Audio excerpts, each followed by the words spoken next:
리얼미터가 매주 월요일에 발표하는 윤석열 대통령 지지율 있지 않습니까? 네. 지지율을 봤더니 지난주보다 하락을 했네요.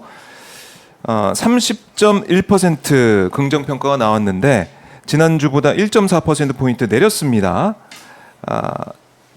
이게 좀 한국갤럽에서는 지난주에 올랐는데 내려가는 모습을 리얼미터에서는 보여주고 있어서 리얼미터가 왜 이렇게 됐지? 라고 생각하시는 분도 많을 것 같아요. 특히 지금 보면은 여러 가지 윤 대통령의 행보, 외교 행보도 있었고 여러 가지 뭐 이 액트지오 얘기 논란도 있었지만 어쨌든 석유 얘기를 계속 하면서 지지율을 좀 끌어올리려는 그런 포석이 아니냐. 그래서 지난주 같은 경우는 그 전주에 대비해서 올랐는데 또 폭삭 좀 내려갔습니다. 이게 어떻게 국민들이 판단하고 있다고 보세요?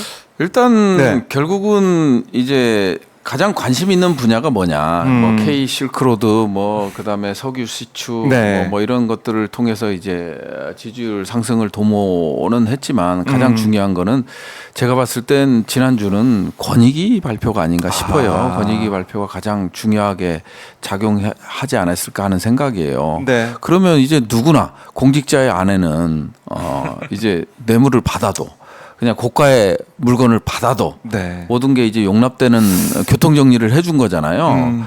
영부인 하나를 위해서, 영부인 하나를 구하기 위해서 완전히 사법 근간을 흔드는 일을 권익위가 나서서 했다라는 거, 그거에 대한 이제 국민들의 이제 분노 이런 것들이 좀 작용하지 않았나 싶어요. 어떻게 보셨습니까? 지지율 하락. 더 안 떨어진 게 용하네요. 네. 지금 30.1. 저 사진에 지금 웃는 표정이 웃는 게 아닐 겁니다. 네. 근데 정말 제가 우려하는 지점은 이미 내성이 생겨버린 게 아닌가.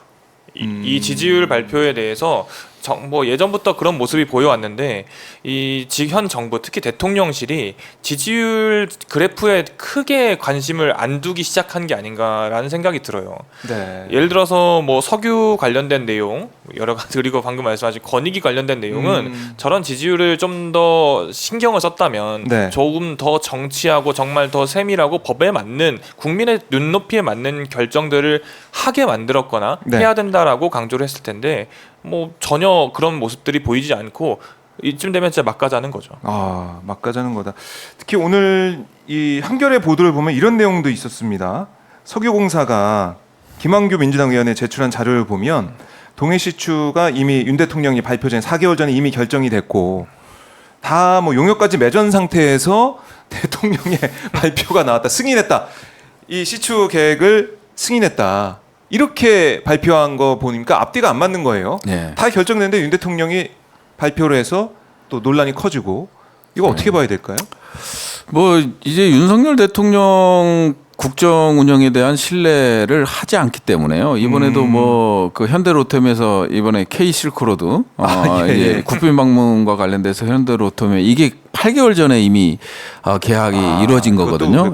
그리고 이제 디자인까지 이제 다 완료가 된 상태에서 지금 발표를 전격적으로 이번에 하잖아요. 뭐 이런 것들 보더라도 결국은 이제 정치적으로 이용하겠다라는 거 외에는 없는 것 같아요. 지금 윤석열 정부는 그러다 보니까 이제 계속 국정 운영에 대한 신뢰도가 다포 상태 30%에서 이제 다포 상태를 보일 수밖에 없는 거고 그 다음에 이제 국민들도 이런 부분에 대해서 내성이 생긴 것 같고 그다음에 아까 말씀하셨지만 이제 정부 차원에서도 국민의 어떤 이런 여론 지지율 그다음에 국정 운영에 대한 부정평가가 이렇게 높은 거에 대해서도 이미 뭐 초창기부터 취임했을 때 반짝한 거 외에는 계속해서 30%대를 오고 있잖아요.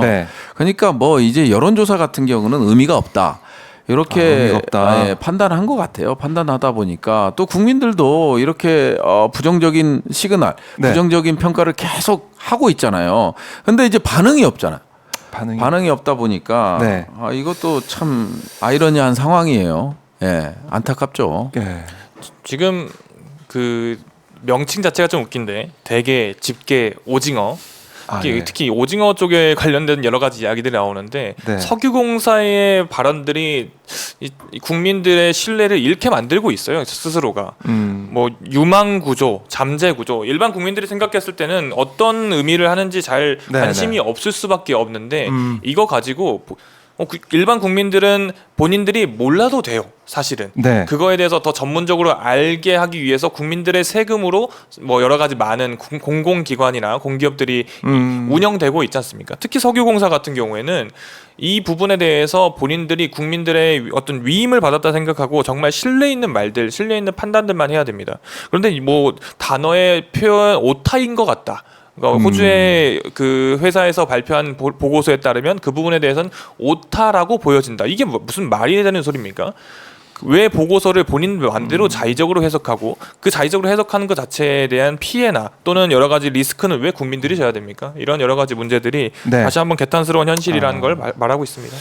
그래요. 그러니까 지금 이 지지율을 보면은 국민들은 계속해서 20%대 아니면은 30% 초반. 지금 리얼미터는 사실은 지지율이 좀 잘 나오는 윤 대통령 입장에서는 그런 ARS 조사인데 여기에도 이렇게 20%대를 목전에 두고 있다는 거. 이번에 중앙아시아 3개국 순방 이거 좀 성과가 별로 없다라고 국민은 생각하시는 것 같아요. 별로 반응이 없네요, 진짜. 이제 외교적인 거 국민들의 관심은요. K 실크로드에 대한 관심은 그다지 네. 많지 않아요. 근데 이제 특히나 이제 K 실크로드와 관련된 이제 국빈 방문을 좀 주의 깊게 볼 필요가 있는 게 뭐냐면 다른데 K 실크로드 구상이 나온 게 6월 7일 날 처음으로 나왔어요. 네. 그리고 외교부에서도 그거에 대한 소책자를 발간한 게 또 6월이에요. 그러니까 국빈 방문을 위해서 딱 위해서. 짜맞춰진 거죠. 예, 짜맞춰지고 야 명분이 없기 때문에 이런 방식을 택해자서 김태호 안보 1차장이 기자회견을 통해서 브리핑을 하잖아요. 네. 브리핑을 해서 그게 6월 7일이에요. 6월 7일 날 발표하고 이렇게 나가는 거는 정말 흔치 않은 일이거든요. 그리고 K 실크로드라는 말 자체가 잘못됐어요. 왜요? 왜냐하면 예. 지금 뭐 우리가 유라시아 협력이라든지 이런 것들을 이제 과거 정부서부터 쭉 노태우의 이제 북방 정책부터 해서 이어지는 거거든요. 네. 중앙아시아 같은 경우는 특히 독립국가 연합 러시아 구소련이 붕괴되고 나서 이제 독립국가 연합의 국가들로 구성이 돼 있죠. 네. 구성이 돼 있는데 이 국가들에 대한 이제 부존 자원이라든지 이런 것들 때문에 노태우 정부 때부터 북방 정책으로 시작으로 해서 유라시아 협력으로 쭉 이어지고 지금 K 실크로드로 가는데 가장 로드가 아니다라는 건 뭐냐면 막혀 있어요. 중국과도 막혀 있죠. 러시아하고도 막혀 있죠. 북한하고도 막혀 있잖아요. 어느 한 곳 뚫을 데가 없는 고립 지역을 일종의 고립 유럽을 통해서 가거나 항공을 통해서 가는 방법 외에는 없는데 이게 로드가 아니거든요.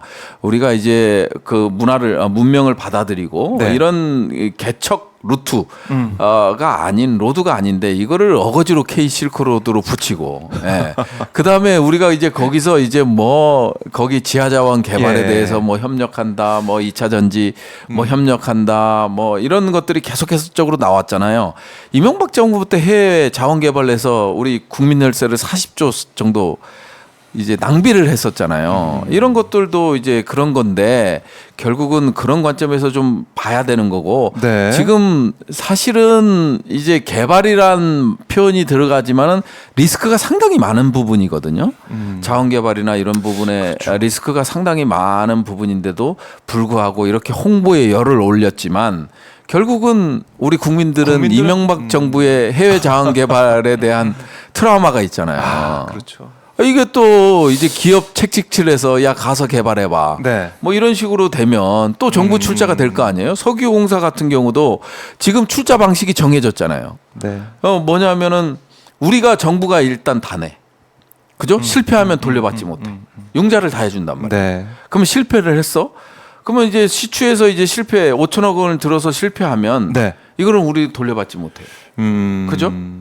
성공했을 때만 이거 회수가 가능한 투자 방식, 이게 성공 불융자 방식인가 뭐 하여튼 이런 방식으로 방식도 결정 났다고 하더라고요.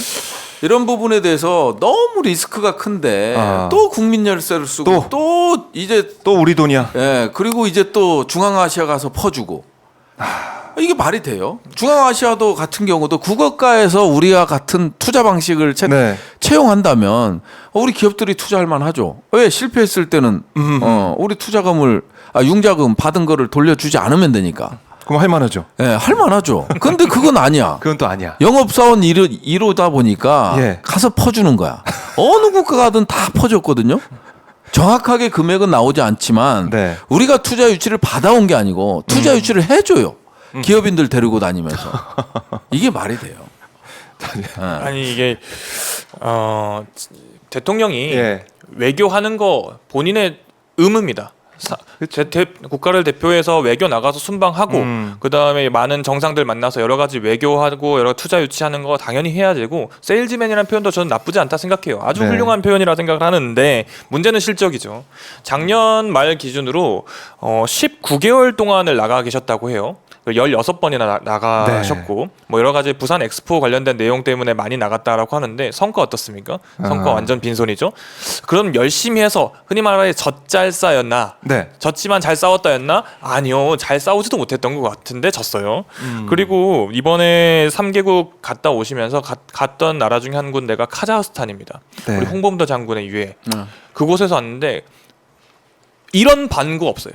그 관련된 내용 전혀 뭐 말하지도 않고 그런 곳에 가서 이 과연 대통령으로서의 본인이 가지고 있는 권한과 그리고 국가를 대표하는 그리고 우리나라 대한민국의 역사를 대표하는 대통령이 가서 해야 될 일을 했는가 참 의미가 없었다라고 보여지고요. 네. 이제 흔히 말해 양해각서 MOU라고 불리는 그 정치 외교를 하고 오신 건데 이 MOU는 법적인 구속력이 없습니다.